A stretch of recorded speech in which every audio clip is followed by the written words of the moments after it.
Good evening, I'm Mark Seal with the CBC Sports World. 2016 could be the year Barbados stages a major international road tennis tournament. Minister of Sport Stephen Lashley says work is ongoing for the event, which will be called the Champions of Road Tennis. The committee has been put in place, first of all, to plan that out. I know that we have started to look at,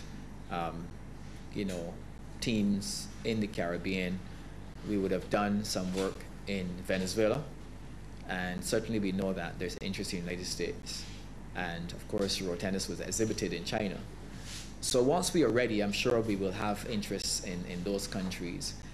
But even if we, for example, would not have every country involved in that tournament, I think Barbados can very proudly put on a World Road Tennis Tournament in Barbados, even if it's only Barbadians.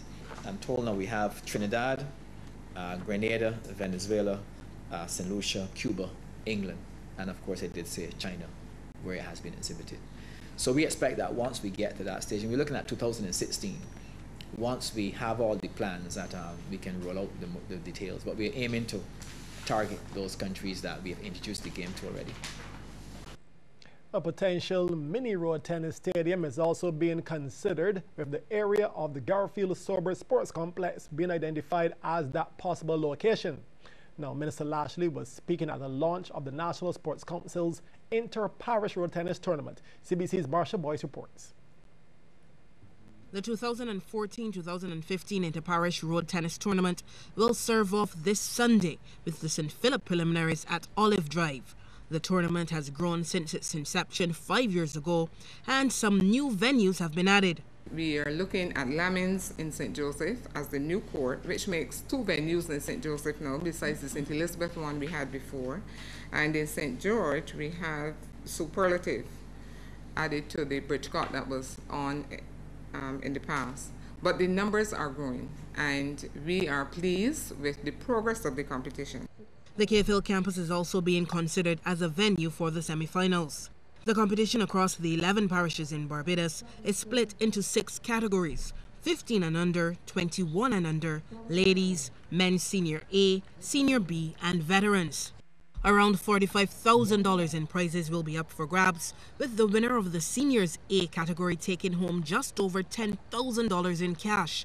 However, Minister of Sport Stephen Lashley says although the prizes are attractive, that's not their main focus. I prefer to see road tennis more within the context of a very serious development of our indigenous sport. We need to play to road tennis for the love of road tennis, and not simply for prize money, in my view. And while the prize monies that we offer will be incentives, we need to play road tennis for the love of road tennis. And I would want to encourage participants to dedicate themselves to uplifting what is really our only indigenous sport.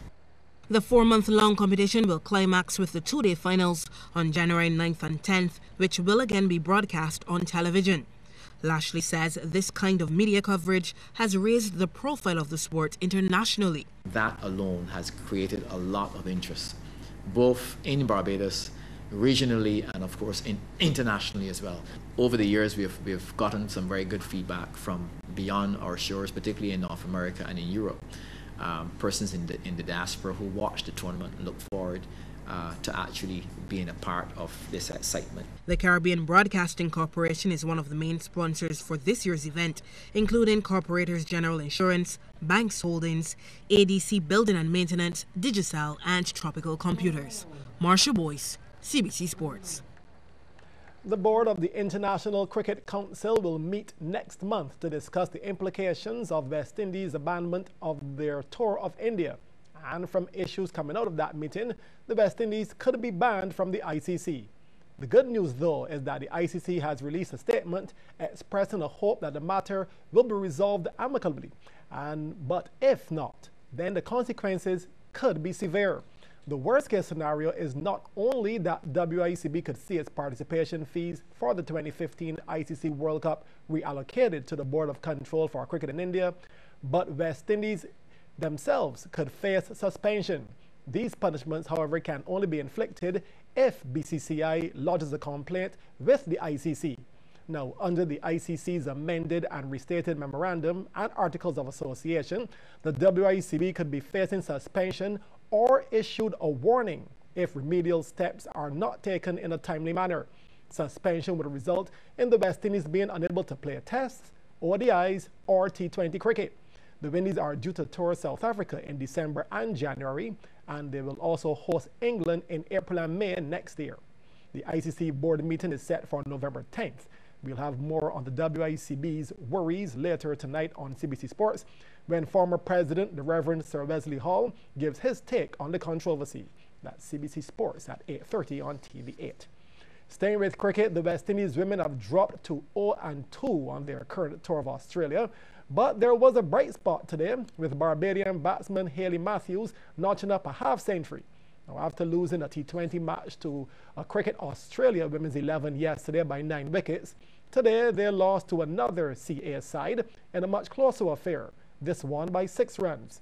CA women batted first and made 128 for a 5 in their 20, with Elise Perry making 62 before retiring, while Anisha Mohammed took 3 for 19.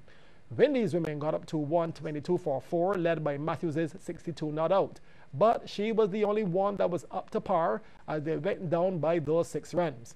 Now, next on the tour for the Windies women will be the first T20 International. That'll be played on November 2nd. Barbados' chances at the final round of the Caribbean Football Union qualifiers for the FIFA Under-17 World Cup are fading fast. Playing in Haiti last evening, the Barbados Under-17s lost their second match on the trot, going down 3-0 to Trinidad and Tobago. Anthony Herbert, TK Hoyes, and Doreen Daniels were the goal scorers for TNT. Barbados had also lost their opening game of the group to Haiti, and they'll face St. Lucia tomorrow.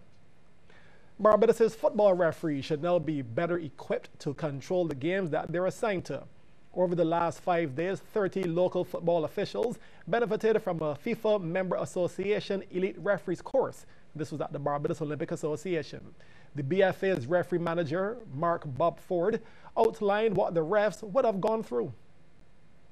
The referees will be taken through a variety of places in terms of laws of the game analysis, video analysis of the previous World Cups and the last World Cups, and then preventative refereeing, foul recognition, and also practical refereeing techniques to assist the referees in better able to control the matches.